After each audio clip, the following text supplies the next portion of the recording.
Buenos días, hermanos. Buenos días. Vamos por favor entonces ahí nuevamente a Segunda de Pedro capítulo 1. Y vamos a leer por favor del versículo 9 al versículo 15. Dice así, síganme con su vista por favor: pero el que no tiene estas cosas tiene la vista muy corta, es ciego, habiendo olvidado la purificación de sus antiguos pecados.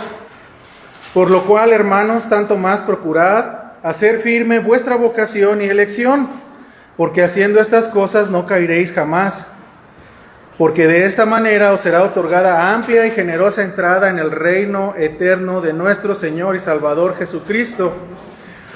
Por esto, yo no dejaré de recordaros siempre estas cosas, aunque, dice, vosotros las sepáis y estéis confirmados en la verdad presente. Pues tengo por justo, en tanto que estoy en este cuerpo, el despertaros con amonestación, dice, sabiendo que en breve debo abandonar el cuerpo, como nuestro Señor Jesucristo me ha declarado. También yo procuraré con diligencia, después de mi partida, que vosotros podáis en todo momento tener memoria de estas cosas. Vamos, por favor, nuevamente a hacer una oración.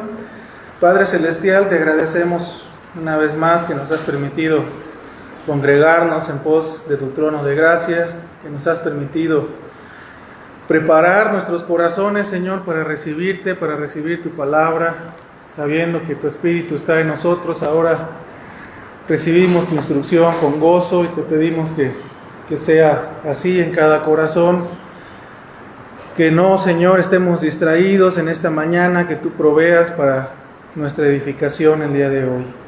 Por favor, calla al hombre, Señor, que está hablando, y habla tú a través de este vaso de barro, Señor. Te lo pedimos siempre, nos ponemos en tus manos, en los méritos de nuestro amado Salvador, nuestro Señor Jesucristo. Amén. Muy bien, hermanos, pues vimos los versículos la semana anterior, del versículo 3 hasta el versículo 12. Sin embargo, estos versículos los pasamos muy rápido para poder aterrizar este asunto, ¿verdad? Pero vamos a retomar un poquito a partir del versículo 9, ¿sí? Bueno, en la semana anterior decíamos que no podíamos confiar en un hombre, ¿verdad? Que ahí en el versículo 3 nos dice la palabra que todas las cosas que pertenecen a la vida y a la piedad nos son dadas por su divino poder, no refiriéndose a Dios, no son dadas por el poder de Dios, todas las cosas que son para la vida y la piedad, y que no estábamos haciendo caso a estas cosas como si cualquier persona, ¿no? Nos dijera, haz esto y haz aquello, yo te voy a ayudar. Poníamos el ejemplo del mendigo, ¿no? Que no, yo te voy a ayudar a pagar tu camioneta, tu coche y tu casa, ¿no? Y ¿de dónde va a sacar, no? Pero aquí nos está diciendo el apóstol Pedro que es por el divino poder de Dios Padre, ¿no? Quien tiene el poder eterno, la divinidad, todo está hecho por Él y por Cristo, ¿no? Por Él, de Él, por Él y para Él. Entonces, bueno, el poder de Cristo, al tener la plenitud de Dios el Padre, la plenitud de la divinidad, pues es todopoderoso, ¿no? Para hacer todas las cosas respectivas al plan divino, ¿no? Al plan de redención. Es su poder en el que confiamos. Dimos las características de la piedad, algunas de ellas, sí, como que es una devoción profunda, una devoción interna, ¿sí? Que esta devoción interna, profunda, se manifiesta a través del estilo de vida de los creyentes, ¿sí? En una vida que busca agradar a Dios, ¿sí? Y vimos un aspecto clave ahí en todo este asunto de la piedad, y es que está basada solamente en Cristo, ¿no? El misterio de la piedad es así, basada en Cristo solamente. Ahora, se nos ha dado un llamamiento interno, vimos también la vez anterior, un llamamiento especial, un llamamiento interno y poderoso, ¿no? Que no podemos esquivar, que no podemos evadir. Este llamamiento es producto de su gracia y de su propósito. Por su propósito nosotros somos llamados, ¿sí? No para ser hechos hijos y ya somos hechos hijos y hacemos todo lo que queramos, sino un propósito, no ser conformados a la imagen de su Hijo Jesucristo para habitar con Él en la eternidad, como lo dice después el apóstol Pedro, no dar también amplia entrada al reino del Señor Jesucristo. Y bueno, el apóstol siempre hace énfasis en el conocimiento de Dios y lo ha hecho hasta este momento. Aquí decíamos que si conocemos a un Dios glorioso, pero nuestra vida no refleja ese conocimiento, sino que más bien nuestra vida es algo que refleja, como decía hace ratito nuestro hermano Enrique, ¿verdad? Las acciones reflejan el Dios que creemos.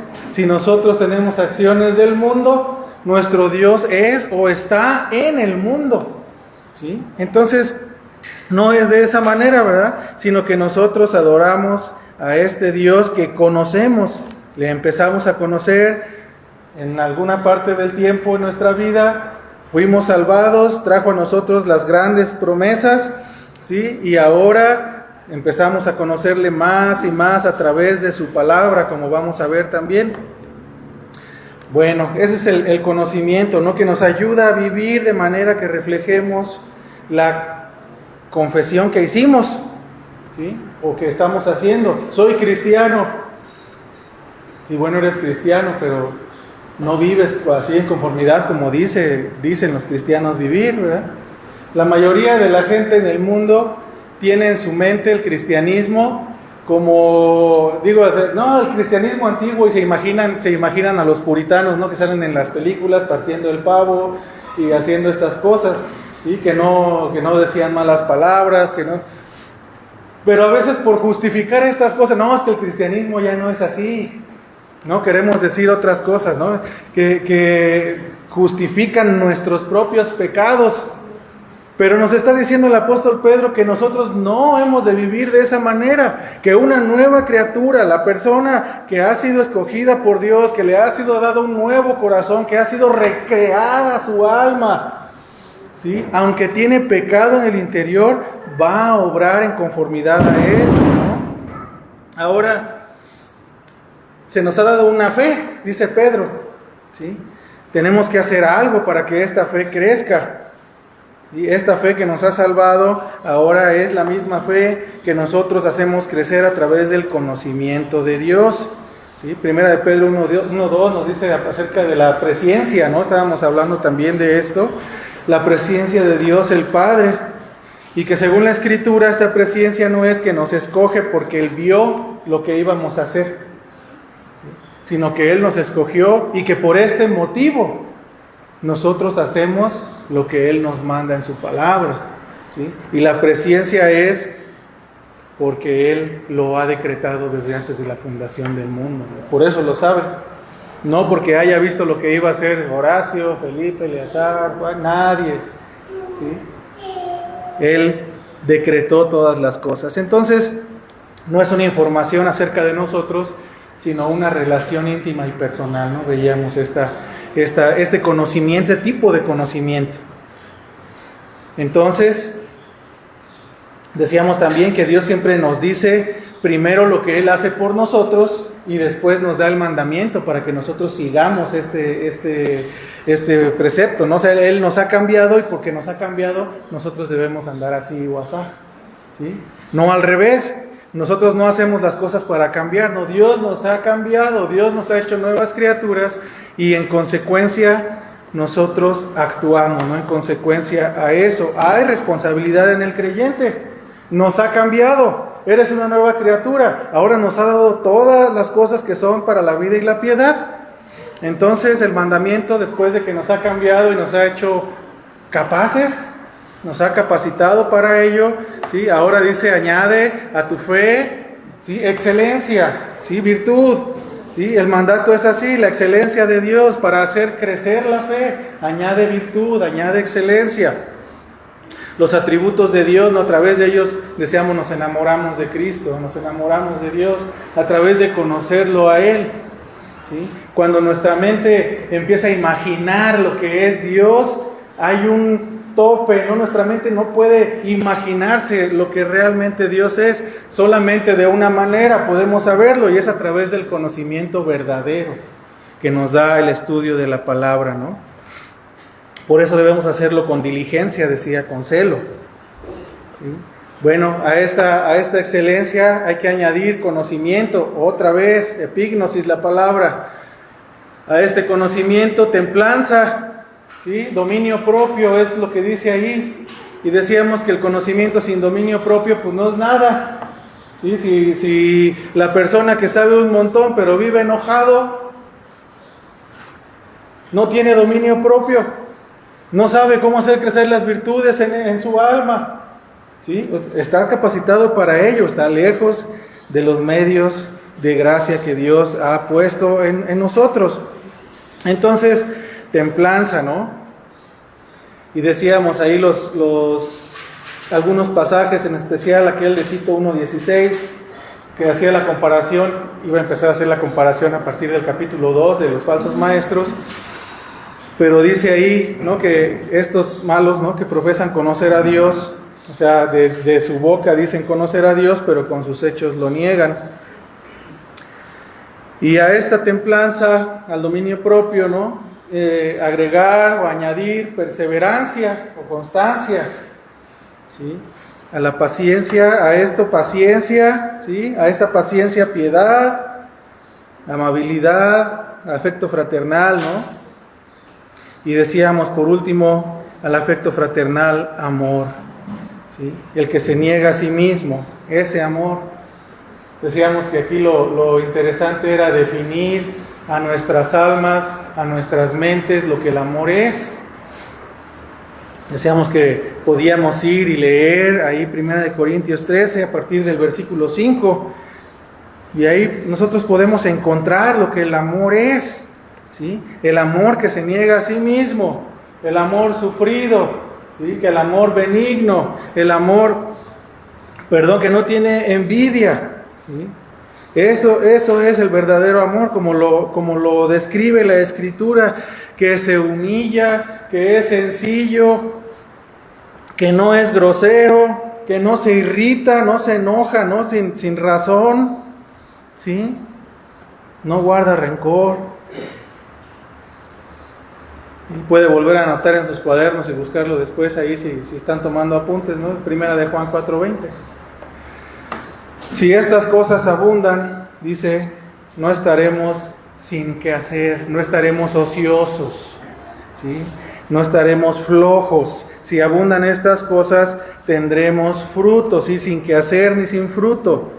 Entonces, hermanos, ahí nos quedamos la ocasión anterior, y ahora vamos, por favor, vamos a ver ahí por qué razón pecan un creyente, ¿no? Y el asunto es que somos criaturas olvidadizas.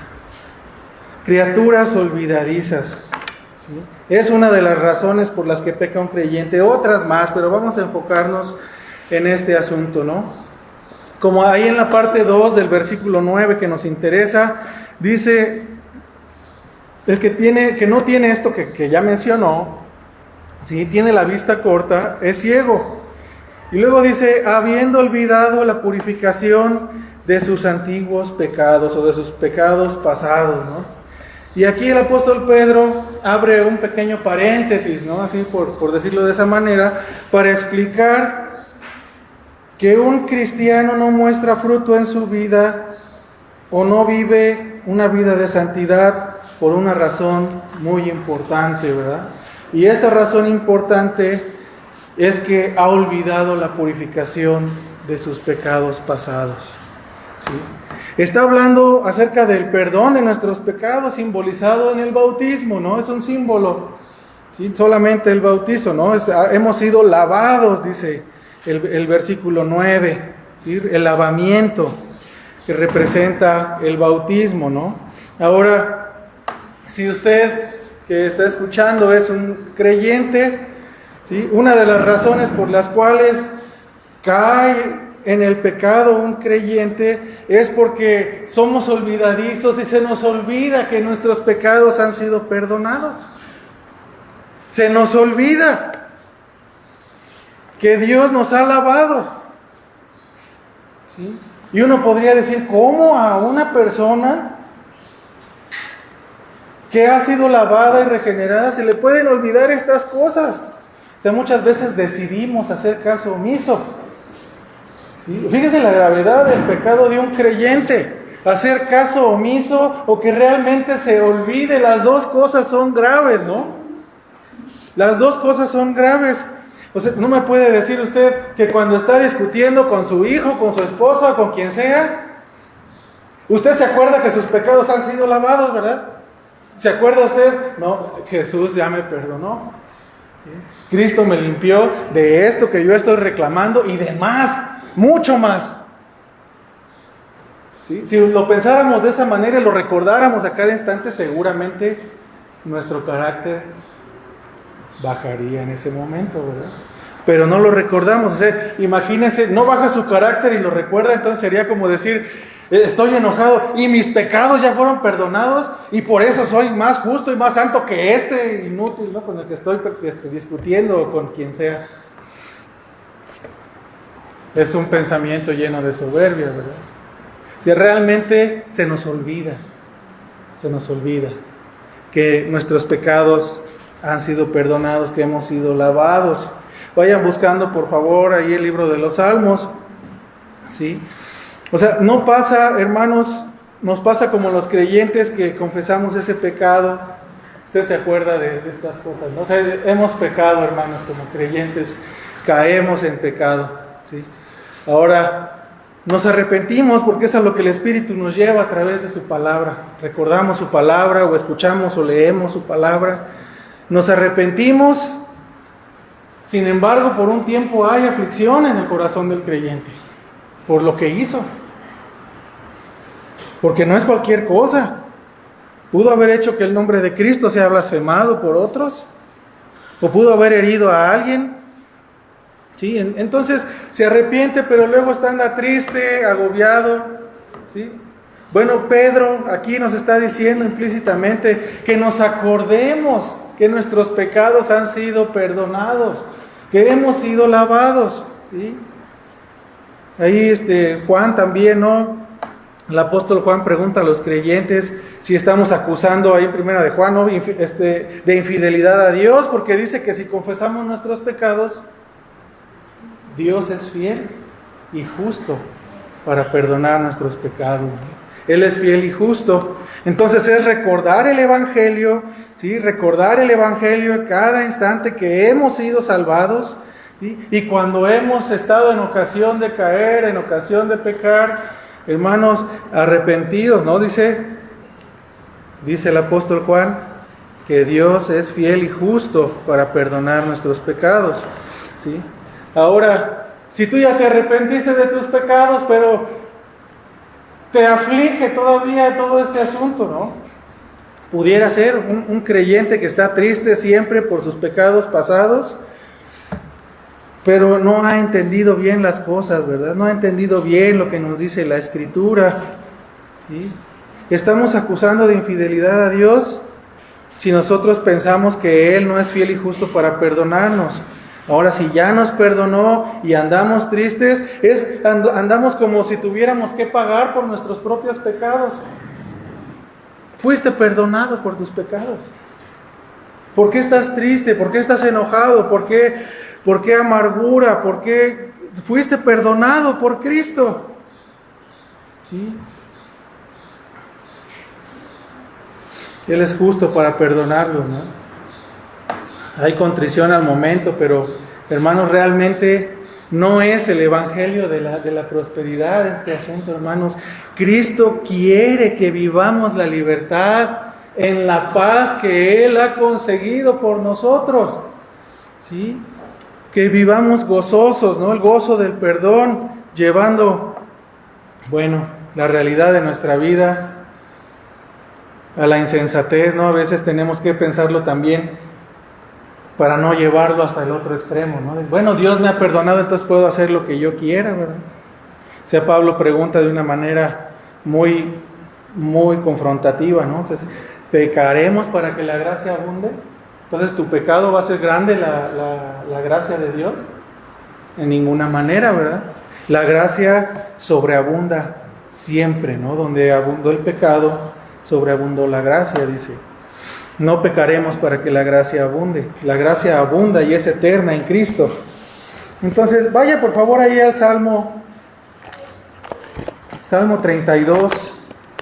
Por favor, vamos a darle una lectura rápida. Bienaventurado aquel, dice, cuya transgresión ha sido perdonada y cubierto su pecado. Bienaventurado, gozoso, ¿sí? Aquel cuya transgresión ha sido perdonada y su pecado cubierto. Bienaventurado el hombre, dice, a quien Jehová no inculpa de iniquidad, en cuyo espíritu no hay engaño. Y luego hace una gran confesión, ¿no? El salmista es David, ¿no? Mientras callé, dice, envejecieron mis huesos.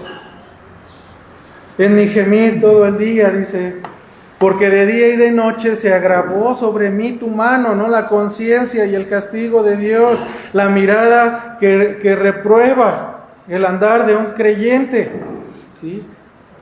Se volvió mi verdor en sequedades de verano, dice. Mi pecado te declaré después de esto, ¿no? Y no encubrí mi iniquidad.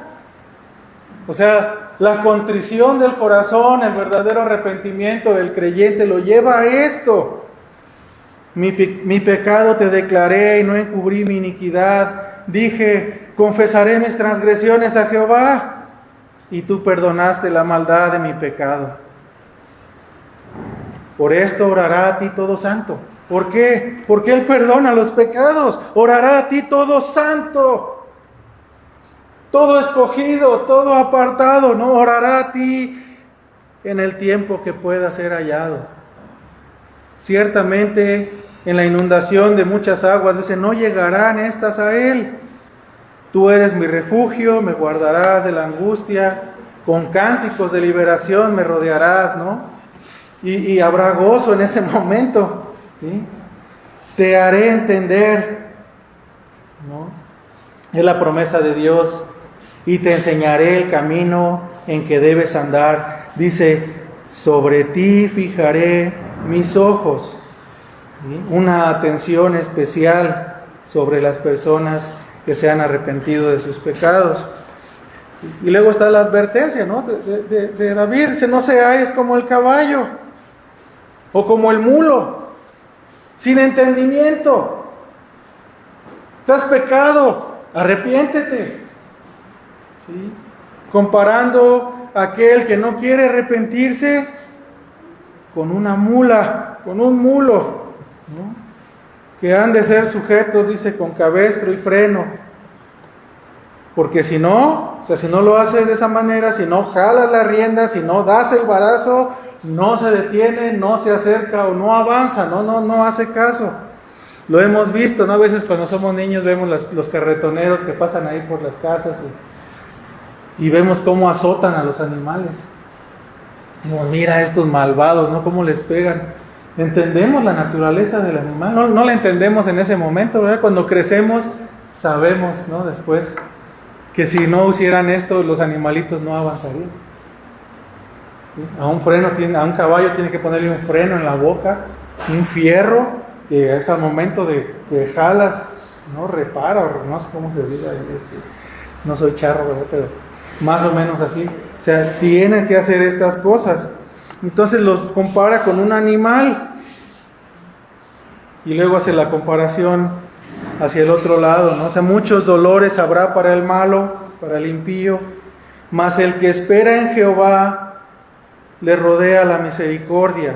Alegraos en Jehová y gozaos justos.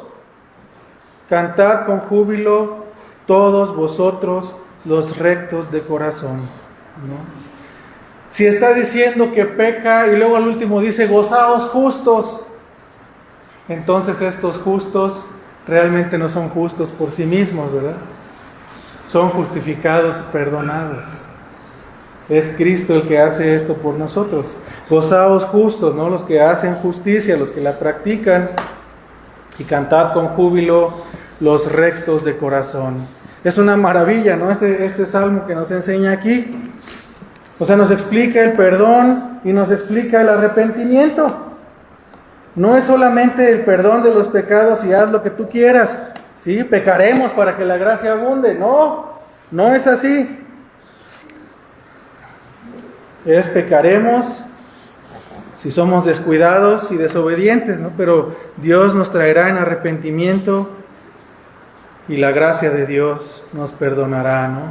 El arrepentimiento ya lo hemos visto en la clase, pero como que no nos quiere entrar en la cabeza, ¿verdad? El arrepentimiento es dar la vuelta, darle la espalda a lo que estábamos haciendo pecaminoso y caminar en una vida justa y recta. Ese es el arrepentimiento.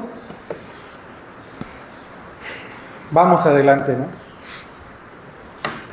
Entonces, una de las razones por las que cae el creyente es porque, bueno, no vivimos en ese gozo, en la paz de saber que Cristo nos ha perdonado. ¿Por qué no vivimos así? Porque no nos lo estamos recordando. Hemos escuchado que el Evangelio es para el creyente. Muchos maestros nos lo han dicho. El Evangelio también es para el creyente, no es para el impío solamente. Es para el creyente. El recordarnos que nos ha sido lavado nuestros pecados. Es esto, hermanos. Es la paz de saber que Cristo nos ha perdonado. De que en Él fueron puestos nuestros pecados. Y otra vez es meditar en Él y en su salvación. El Evangelio para el creyente sirve para recordarnos esto siempre. Recordarnos el Evangelio, pregonarnos a nosotros mismos. Hay más motivos para que alguien peque, ¿no? No solamente el no recordar, hay otros más.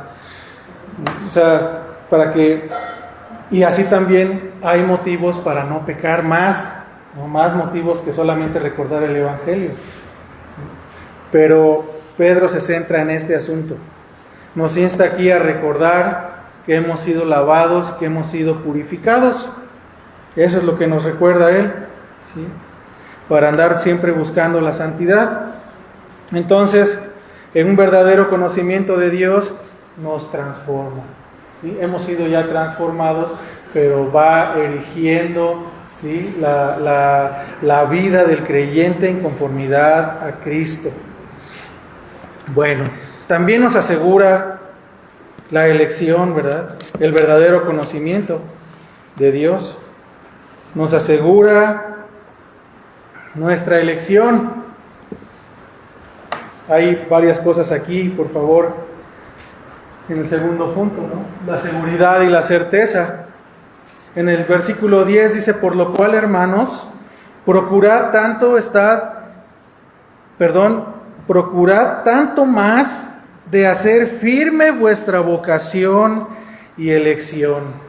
¿Sí? Porque haciendo estas cosas no caeréis jamás. ¿Sí? ¿Qué significa esto, no? Por lo cual, primeramente, por lo cual nos dice que si uno ha de dar evidencia con su vida, ¿no? Hay que hacer firme nuestra elección. Vamos a explicar esto un poquito más adelante. ¿Qué es vocación, llamamiento y elección? Bueno, todas tienen un significado distinto, ¿verdad? Vocación, llamamiento y elección, pero el apóstol los está usando no como sinónimos en el pasaje, ¿sí? Sino como partes de un todo, de la redención del creyente. O sea, Dios nos llamó antes de la fundación del mundo, nos amó antes de la fundación del mundo, y ahora nos llama con un llamamiento santo, ¿sí? Y nosotros debemos hacer firme ese llamado y esa selección, ¿sí? Voy a poner un ejemplo que es medio chafa, pero creo que está entendible el asunto, ¿no? Es el futbolista, el centro delantero, Y perdonen las esposas, las muchachas que no entienden mucho de fútbol, pero esto sí lo van a entender, ¿no? Es el delantero vestido con la playera verde, con un águila, con short blanco, ¿sí? El número 9 en la espalda, ¿sí? Es el delantero estrella de la selección de fútbol, ¿sí? Es el delantero estrella de la selección. Entonces le dan el pase, ¿no? Y está narrando ahí. Le dan saque de banda, tocan 2, 3 los medios, le da un pase filtrado y llega solo contra el portero, se lo quita, llega a la portería y la toma con la mano y la avienta para afuera, ¿no? El delantero. Una regada monumental, ¿no? Por decirlo de esa manera, una equivocación total, atroz. ¿Qué diría el comentarista, no? Diría que a este señor se volvió loco, que algo pasó en su mente. ¿Qué era lo que tenía que hacer? Empujar el balón al fondo, ¿no? de la portería. Eso era lo que tenía que hacer. Sin embargo, se volvió loco y se equivocó. El asunto aquí es, nosotros podríamos preguntar ahí, ¿no? ¿Este seleccionado? Y no ha pasado una vez, sino vuelve a pasar y vuelve a pasar. ¿Cómo puede ser este cuate seleccionado, verdad? Sin embargo, ahí está. Trae la camiseta, está anotado en la tabla del árbitro, ahí está seleccionado y en el juego. Lo que tiene que hacer este hombre es confirmar el por qué ha sido seleccionado, ¿verdad? Tenía que tomar el balón y chutarlo, ¿no? Romper la portería ahí y bueno, festejar y hacer las cosas como debe de ser. No una regada monumental. Hacer firme, hermanos, disculpen el ejemplo tan malo, pero hacer firme nuestra vocación y elección no es que nosotros sostengamos nuestra vocación y elección, sino manifestarla, ¿sí? Como el seleccionado que mete el gol. Entonces es lo que tendríamos que hacer. Hacer firme nuestra vocación es también un término legal, ¿sí? Para decir que estamos ratificando, confirmando algo que es verdadero, ¿sí? Que no haya duda de que esto es verdadero. Y esa es la pregunta teológica, ¿verdad? O sea, nosotros, dice el apóstol Pedro, tenemos el deber de asegurar nuestra vocación y elección, ¿no? Nuestra salvación. Así lo dice. ¿Sí? Pero querrá decir que tú, creyente, determinas si tu salvación es segura o no. ¿Tú determinas eso con tus actos? Tú dices, yo hago esto ¿para qué? Para ser salvo. No es así, ¿verdad? No es así. La respuesta aquí es que no. Es sencilla, ¿sí? No quiere decir que tú determinas tu salvación, porque dice la Escritura, no es por obras, no es por obras. Y es el mismo punto que viene tocando, pero hay que aclarar los términos, ¿sí? Porque una cosa es la seguridad de la salvación del creyente y otra cosa es la certeza del creyente acerca de su salvación, ¿sí? Ahora, la seguridad de salvación depende solamente de Dios, en la obra perfecta de Cristo. Es una obra inconmovible, ¿no? Inamovible. Y quien es el receptor de esta obra no depende de otra cosa más que de esta gracia que le ha sido otorgada. Solamente de ella. No depende de nada, de ninguna obra. ¿Sí? Pero ¿es posible que alguien que tenga esta salvación tan segura viva con dudas? ¿Que viva no tan seguro si es salvo o no? Yo creo que sí. Por eso es la advertencia del apóstol, ¿sí? Alguien, o sea, ahí está la advertencia una tras otra, ¿verdad? Alguien que ha olvidado la purificación de sus pecados, ¿no? Que ha olvidado de estarse predicando a sí mismo el Evangelio. Lo cierto es que la duda o la certeza de alguien no cambia la seguridad del verdadero creyente. La seguridad está ahí porque depende de la obra de Cristo. Es la certeza o la duda, ¿no?, la que viene a la vida del creyente.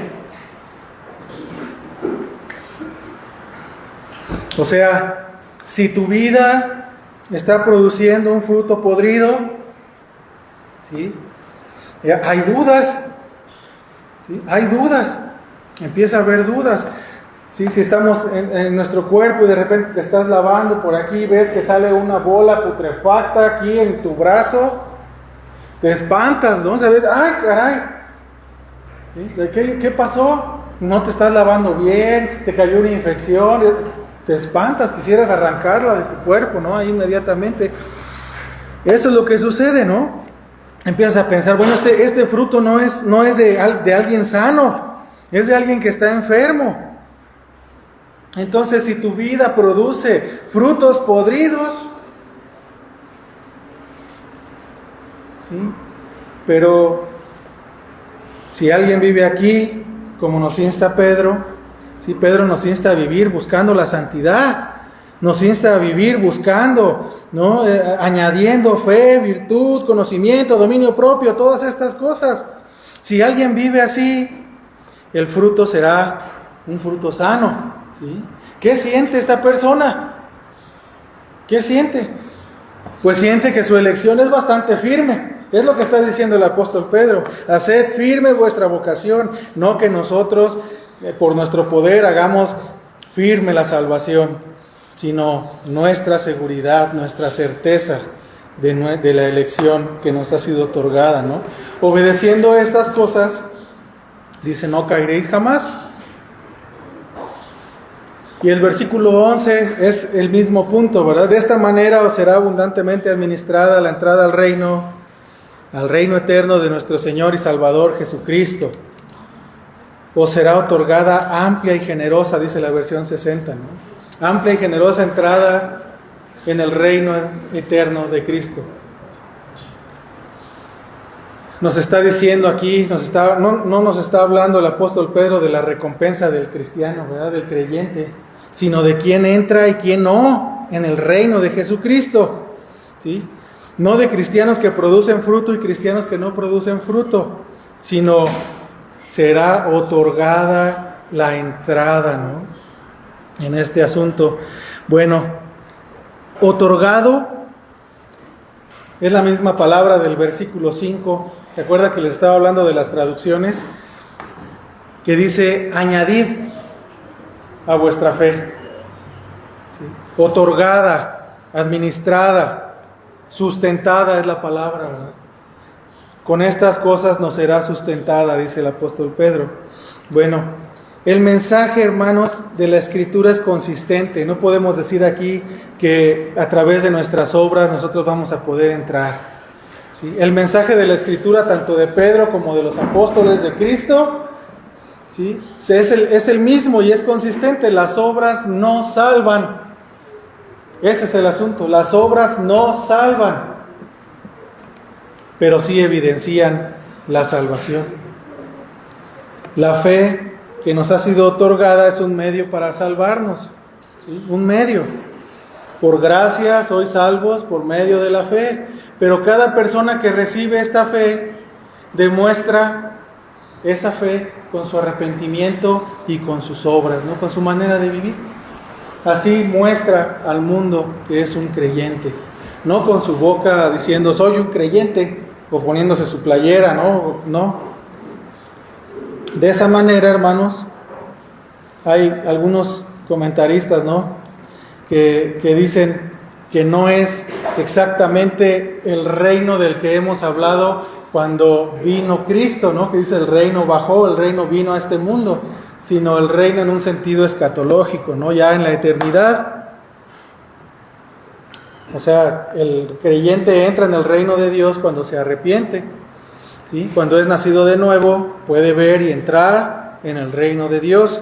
Pero lo que está hablando aquí el apóstol Pedro es cuando vaya a la eternidad con Dios, ¿no? Está hablando acerca de eso. Más adelante lo podemos ver, vamos a ir hacia allá. ¿Cómo podemos ver entonces, hermanos, que nosotros debemos de comportarnos así? O más bien, mejor dicho, ¿cómo podemos saber cómo comportarnos? ¿En dónde podemos encontrar este comportamiento?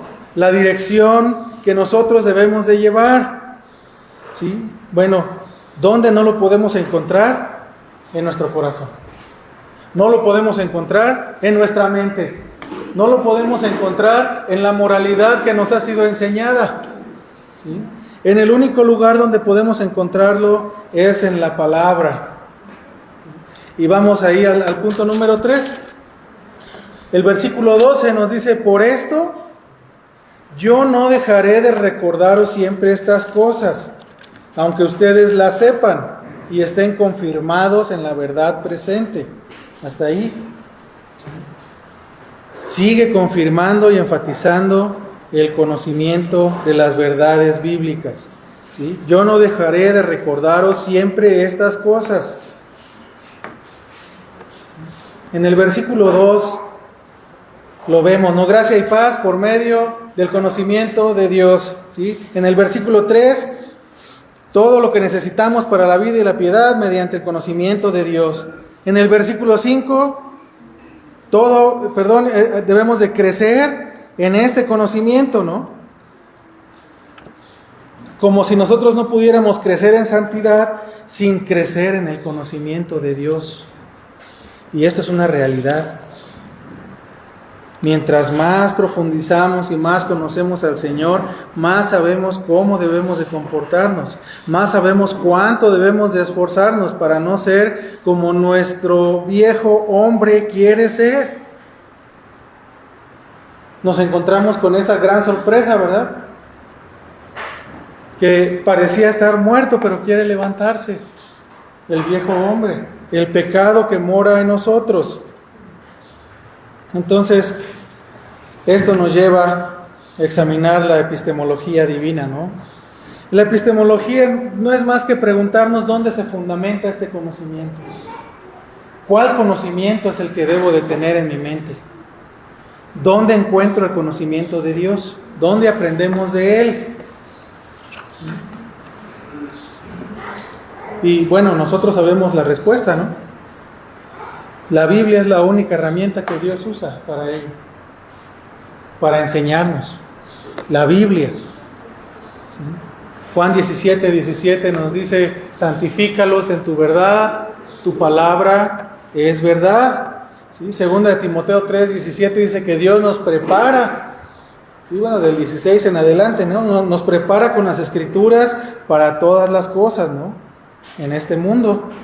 Y Lucas 16:29, Cristo en su enseñanza, ¿no? Hablándole a los fariseos, les dice que a Moisés y que a los profetas oigan. ¿Sí? ¿Dónde estaban esos? No había cassettes grabados, ¿verdad? Estaban en la Escritura. ¿Sí? A ellos hay que oír. Bueno, Dios usa más medios en conjunto con su palabra, pero otros medios sin su palabra no sirven. Es un conjunto. ¿Sí? ¿Cómo podemos explicar este asunto, no? O sea, la oración, la comunión, las pruebas, ¿no? La comunión de los santos y otras cosas, ¿sí? Estos medios por sí mismos no lo hacen. Nosotros lo hemos podido ver. Hemos estado aquí, hermanos, jugando fútbol con muchos hermanos. Vamos al campo, vamos allá, teniendo comunión, pues llamada así, ¿no? Comunión, una comida y otra comida. ¿Y dónde estamos? ¿Sí? No es la comunión por sí misma, sino la comunión con la palabra de Dios, fundamentada en la palabra. Y lo mismo pudiéramos decir de todos los medios, ¿no? Las pruebas solas, lo único que harán es amargarte. Una prueba sola a un creyente lo aflige, no lo aplasta, lo amarga. Sin embargo, si es santificado el creyente a través de las Escrituras, esta prueba sirve. ¿Para qué? Para edificar, para humillarse delante de Dios, ¿sí? Para doblar las rodillas delante de Cristo. Para eso sirven las pruebas cuando está acompañada de la palabra. A lo máximo que pudiéramos hacer, pensar en Dios en una prueba, es levantar nuestra mano y preguntar, ¿por qué me haces esto a mí? Pero con la palabra nos lleva a humillarnos delante de Él. Es necesario que por muchas aflicciones entréis en el reino, dice. Entonces, es la palabra, hermanos, de esa manera, ¿no? La palabra de Dios, déjenme acomodar aquí.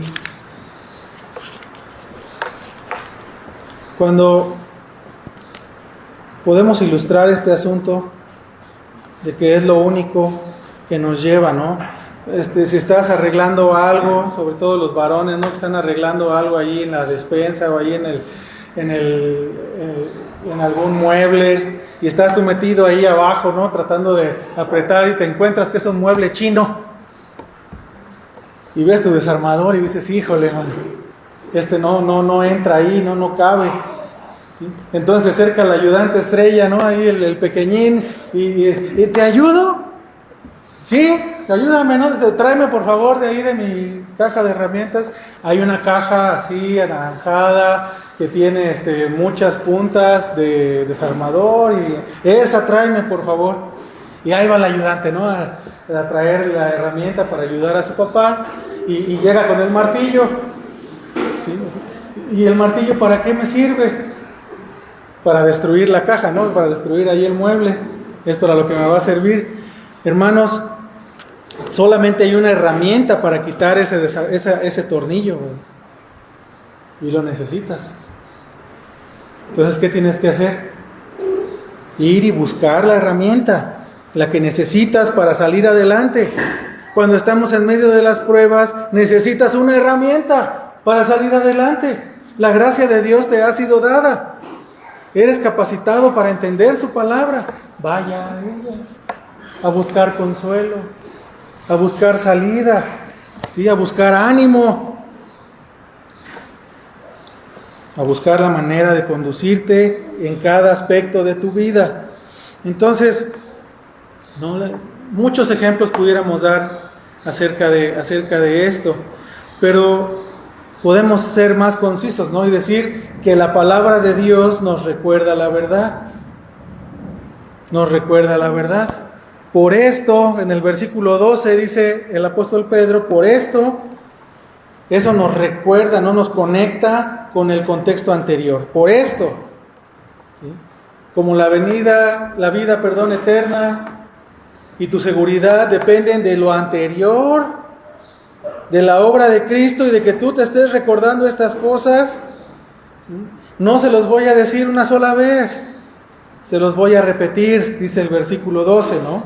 Para que no te olvides del Evangelio, que no nos olvidemos nosotros del Evangelio para nosotros mismos. Tenemos mucha necesidad de ser recordados, ¿no? Santiago nos lo dice, que hay personas olvidadizas. Somos gente que olvida. Y podemos ver el ejemplo de Moisés en el Éxodo. ¿Qué hace Moisés en el Éxodo, no? Junta al pueblo y le da la ley. ¿Sí? Y luego, en Números, junta al pueblo y le da la ley. Y le recuerda las obras a la segunda generación de los israelitas, ¿no? En Deuteronomio. Entonces, la misma ley, ¿no? Repite Moisés aquí y aquí. Pablo a Timoteo, recuérdales. A Tito, recuérdales, ¿no? La sana doctrina. En Filipenses, ¿no? A mí no me es molesto repetir estas cosas, y a ustedes les es seguro. Ese es el asunto. Entonces, ¿quieren escuchar cosas nuevas? A ustedes les es seguro. No somos solamente olvidadizos, hermanos. Muchos de nosotros, y levanto la mano, el que está enfrente de ustedes, ha tenido que ser confrontado con la palabra y ver que somos orgullosos, no solamente olvidadizos, ¿no? nos pudiera ganar el orgullo y empezar a preguntarnos o a decirnos a nosotros mismos, eso yo no lo necesito, ya lo escuché. ¿Otra vez los atributos de Dios? Bueno, pues este no se sabe otra. ¿Sí? Otra vez las doctrinas de la gracia. Bueno, y entonces no que va a estudiar, no que hace esto, no que... Hermanos, es muy peligroso lo contrario que dice el apóstol Pablo, que es seguro escuchar las mismas cosas, ¿no? Pero es peligroso para personas con una memoria tan pobre como la nuestra dejar que nuestro orgullo nos gane, ¿verdad? Muchas veces estamos sentados sin los que no toman apunte no se vayan a ofender, ¿verdad? Pero estás sentado y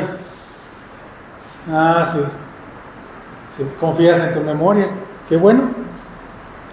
¿Sí? Subraya tu Biblia. Digo, de todas estas cosas te puedes dar cuenta cuando dices, a ver, déjame leer aquel texto de Habacuc. Habacuc, sí, y Habacuc, ¿dónde está Habacuc? ¿No? Y empiezas a buscar, ¿dónde está Ageo? Ageo, por aquí está Ageo, y nunca encontraste a Ageo, ¿verdad? Nuestra memoria no es tan buena, hermanos, nuestra memoria es pobre y es mala, ¿no? Y es peligroso dejar ganar nuestro orgullo, ¿sí? Es un tipo de orgullo especial. El asunto de decir esto ya me lo sé. ¿Sí? No se refiere a que el predicador diga lo mismo cada domingo. No se refiere, hermanos, a que otra vez vamos a repasar las doctrinas de la gracia, los mandamientos, cada domingo. Es así, híjole, hermano. Sí está un poquito pesado este asunto, ¿no? Pero estamos mandados a predicar las mismas verdades de maneras diferentes, ¿no? En conformidad a lo que estés viendo de la Escritura. Las mismas verdades, no verdades nuevas. Verdades entre comillas, porque no hay verdades nuevas.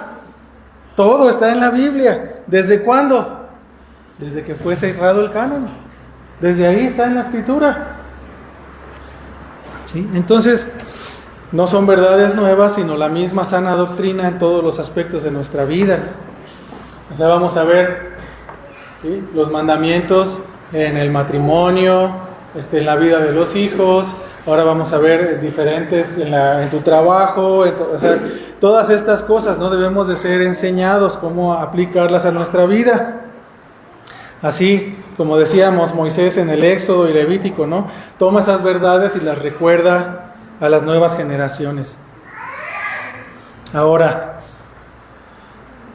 ¿alguien ha memorizado un libro? No levante la mano. Voy a suponer que sí. Si alguien ha memorizado un libro de la Escritura. ¿Sí? Si alguien ha memorizado un libro, pero lo memorizó y luego ya no piensa en él durante medio año, pues no le sirvió de nada memorizar el libro, ¿verdad? Porque son palabras ahí en tu mente que no tienen un sentido. Hay que meditarlas para llevarlas a la práctica. Podemos memorizar una carta y no pensar en ella, ¿no? Es más como masticar, rumiar, dice el hermano Omar, ¿no? Hay que rumiar la palabra, estarla masticando, meditándola, hacernos el hábito de pensar y de recordar a Dios cada día. ¿Qué es lo que dijo ayer el maestro o el predicador? No, pues esto, y empezar a meditar y cómo aplicarlo en tu vida y cómo hacer cosas agradables delante de Dios. ¿Sí? Es la exhortación, hermanos, a meditar la palabra diario. Encuentra la manera de hacerlo. ¿Cómo lo podemos hacer? En la mañana, cuando tenemos nuestro tiempo con Dios, o en la noche, en la hora que tenga usted su tiempo con Dios, recuerde, ¿no?, de esta palabra y llévela a través de todo el día, ¿no? A través de todo el día.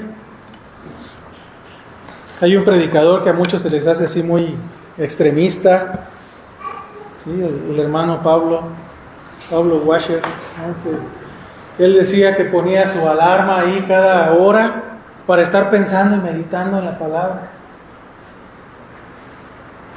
Y si reflexionamos en nuestras vidas, realmente estás trabajando y se te olvida. ¿Sí? Empiezas a trabajar, a hacer lo que tienes que hacer y se te olvida.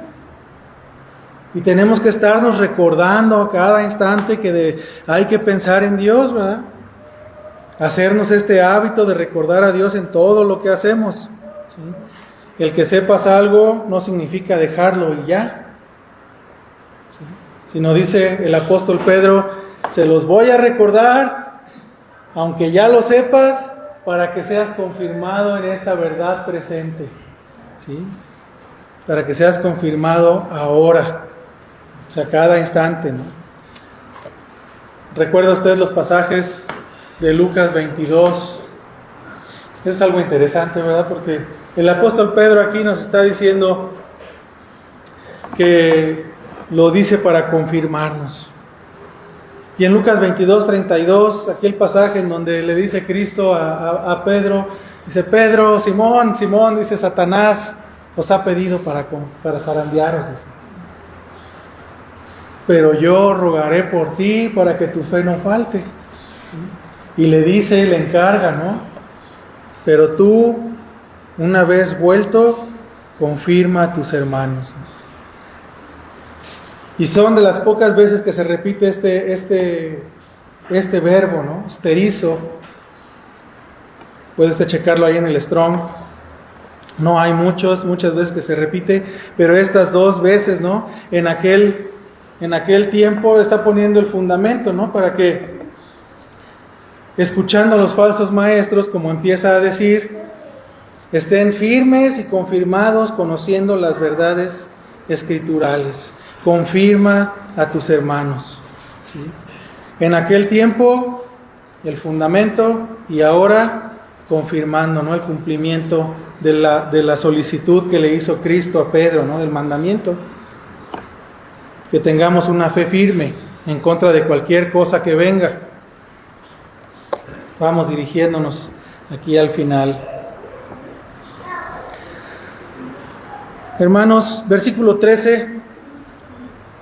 Tengo por justo, en tanto estoy en este cuerpo, el despertaros con amonestación. ¿Sí? En tanto estoy en este cuerpo. Él sabía, en este tabernáculo, no es la traducción, sabía que iba a estar lejos, sabía que se iba a ir. Dice, mi misión, como ya lo comentamos de Lucas 22, mi misión es confirmarlos. ¿Sí? Mientras estoy en este tabernáculo, mientras estoy en el cuerpo. Entonces, así, sabiendo que en breve no debo abandonar este cuerpo, este tabernáculo, como nuestro Señor Jesucristo me ha declarado. ¿Cuándo se lo declaró? Bueno, eso no lo sabemos, ¿verdad? Exactamente, pero habló nuestro Señor a los apóstoles, ¿sí? De alguna manera, a través de sueños, a través de visiones. No lo dice exactamente, ¿no? Pero habló a él y le declaró en qué tiempo iba a morir. Mi misión, mientras estoy aquí, es procurar con diligencia, dice el versículo 14, ¿no? Que después de que yo me vaya, ustedes puedan en todo momento tener memoria de estas cosas, ¿no? El versículo 15. Procurar con diligencia, otra vez con celo, y amonestaros, ¿no? Dice, con amonestación, con advertencia.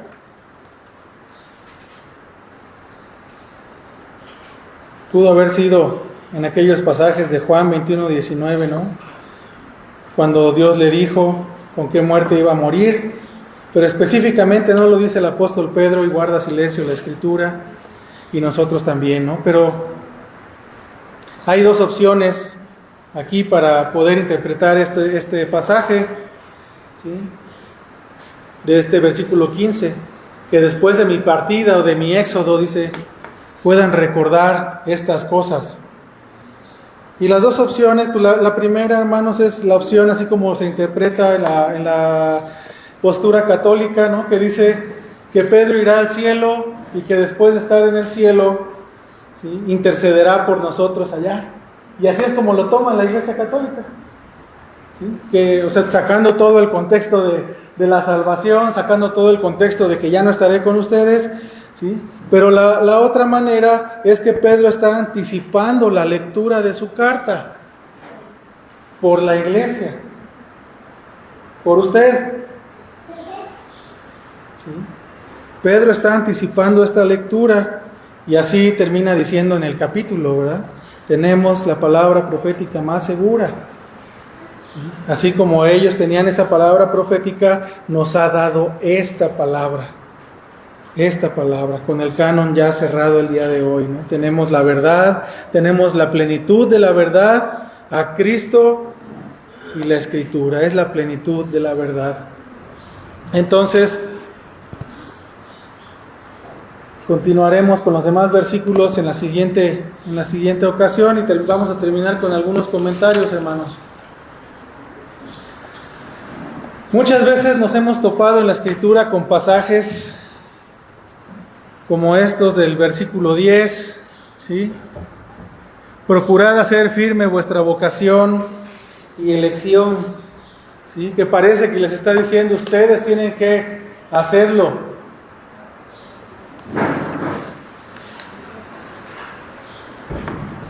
No, pero si yo digo que soy cristiano y estoy andando en obediencia a Dios, siento el gozo de mi salvación. ¿No ha habido momentos en los que están más gozosos que otros, hermanos? Ciertamente cuando estamos en pecado, hay tristeza, hay contrición de espíritu y nuestra conciencia no nos deja en paz hasta que vamos a Cristo en arrepentimiento. ¿Sí? Pero si yo digo que soy cristiano, pero mi vida se caracteriza por el pecado, cuando escucho que yo vivo así en la iglesia a través de una predicación, de la palabra, de un folleto, si estoy en pecado y escucho que vivo así, pues hay dos posibilidades, ¿verdad? La primera es que diga adiós a Cristo, adiós a la iglesia y vuelva al mundo, ¿no? Como un puerco. Así lo describe la Escritura. Como un perro, como la puerca lavada, ¿no? Demostrando finalmente, pues, que no fui salvo. Y en segundo lugar, es que el temor de ver el fruto podrido, ¿no? Como decíamos hace rato, en mi vida algo podrido que brota de nosotros, ¿sí?, traiga temor y arrepentimiento a mi vida, ¿sí? Y que es el Espíritu Santo quien nos lleva a trabajar más para quitar ese fruto podrido y que se vea el fruto deseable, que haya un fruto deseable, ¿no? Y traer a nuestra vida la evidencia de que el Espíritu Santo está en nuestra vida. Evidencia. Entonces, es sencillo, hermanos, en el momento en que nos arrepentimos, viene paz a la vida del creyente. Y con esa paz debe de venir a nosotros la certeza de nuestra salvación, de que Dios está obrando en nosotros. ¿Sí? No que pequemos para sentir esto. Nosotros podemos sentir esto esforzándonos siempre por no pecar, pero si pecas, ¿sí?, el arrepentimiento es una evidencia de que el Espíritu Santo está en tu vida, ¿sí? El incrédulo no se arrepiente de sus pecados. El incrédulo solamente tiene remordimiento. Lo veíamos, ¿no?, en la clase anterior.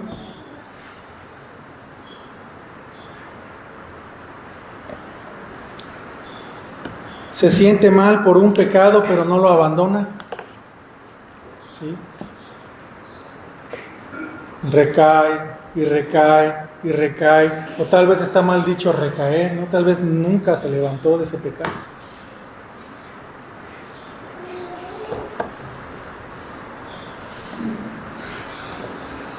Entonces, hermanos,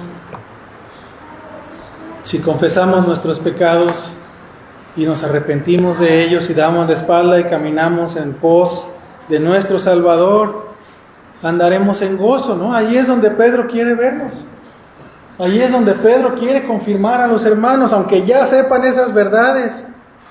Ahí quiere confirmarlos, ¿no? Andando en la certeza de su salvación.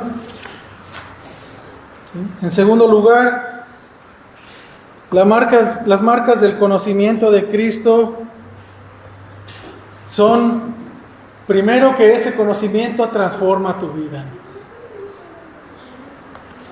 Eres diferente ahora. Que esto puede servir de ánimo a muchos, ¿verdad? O sea, somos diferentes. ¿Sí? Ha transformado Dios mi vida. O sea, no somos perfectos. Seguimos pecando, pero ahora vamos a Cristo y confesamos nuestros pecados y luchamos fervientemente por no volver a caer en ellos. ¿Sí? Nos arrepentimos. Ese es el arrepentimiento. No amamos perfectamente, pero amamos. Quisiéramos amar mejor, pero amamos. También muestra una evidencia, ¿no? De tal forma que otros pueden verlo. Es lo que dice Pedro. Y al ser eso de esa manera, te asegura este conocimiento de Dios que ha sido bienvenido en el reino eterno de Jesucristo. El que no tiene estas marcas, según Pedro, no ha conocido verdaderamente a Cristo. No ha patrocinado, no decíamos la vez pasada, no ha sustentado para su fe, ¿sí? No ha provisto para ella, para el crecimiento, sino solamente ha patrocinado y ha provisto para su propia carne.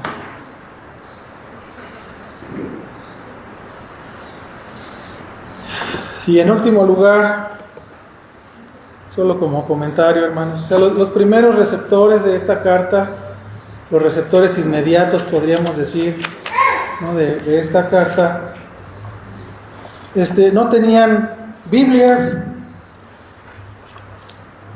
Tenían que recordar a cada momento la palabra que les había sido predicada. Y si había algún rollo, algún escrito, lo tenía solamente el ministro, ¿no? el que ministraba las iglesias.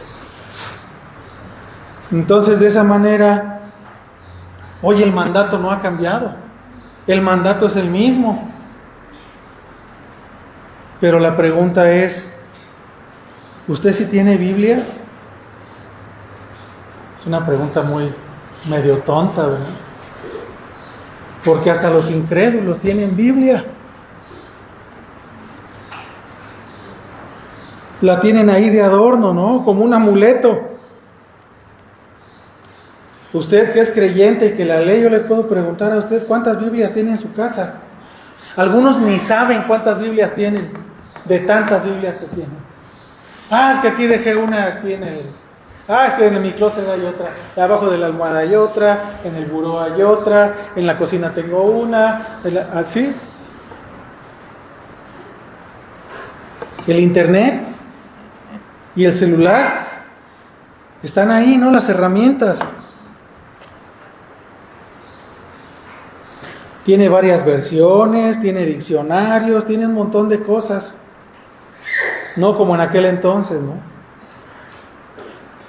Pero muchas de estas personas, muchos de los que tenemos muchas Biblias y así, ¿no? Muchos de ellos no se dan cuenta que la responsabilidad que tienen es mucho mayor que la que tenían los primeros receptores de la Escritura, de leer y de ser edificados con la Biblia. Antes tenían que esforzarse por recordar. Hoy tienes todas las herramientas en tu mano. Démonos cuenta de la responsabilidad que esto implica para asegurarnos, ¿no? Para asegurar nuestra salvación, para conocer mejor a Dios. Entonces, les animo y me animo a mí mismo, ¿no? A buscar la santidad a través de la Escritura. ¿De qué forma memorizar? Busque cuál es la forma que más le ayuda a usted, ¿no? Pero no quite el dedo del renglón. La forma de meditar, la forma de memorizar, tiene audífonos, tiene el teléfono, tiene la Escritura, tiene todas las herramientas necesarias. ¿Sí? Repetirnos el Evangelio, estar en la oración constante, estar en la oración congregacional, estar en las predicaciones atentos, ¿no? Es la forma de estar seguros en el Evangelio. Y los maestros y los predicadores tenemos la responsabilidad, ¿sí?, de predicar la palabra, de no predicar cosas que no están en ella, cosas nuevas que llamen la atención, doctrinas inventadas. Todas estas cosas es importante, ¿no? Tanto de unos como los otros. Pero decía el apóstol Pedro, no dejaré de repetirles estas cosas, ¿no? Aunque ustedes ya las sepan. No como un pretexto para no esforzarse. Estoy seguro que eso no era lo que estaba haciendo el apóstol Pedro y que es la responsabilidad de cada uno de nosotros, ¿sí?, sino esforzarnos en la misma sana doctrina que nos ha sido dada desde el principio. Vamos a dejarlo hasta ahí, hermanos, y vamos a Dios en oración, por favor. Padre Celestial, nuevamente te agradecemos, Señor, tu palabra, te agradecemos tu verdad. Te rogamos, Señor, que nuestra mente sea capacitada para entenderla y poner en práctica lo que tú nos das a través de la Escritura. Te pedimos, Padre, que nos ayudes a ser esforzados en ella, a desechar aquello, Señor, que no haya sido el día de hoy parte de tu palabra, que no traiga edificación, si es que el que está hablando se ha equivocado. Pero te rogamos, Señor, que en aquello que es verdad, en aquello que tú nos exhortas, que tú nos instas, seamos prestos, Padre, para la obediencia. Nos ponemos en tus manos para lo que resta de este culto, Señor. Y te pedimos todo esto en los méritos de Cristo Jesús. Amén.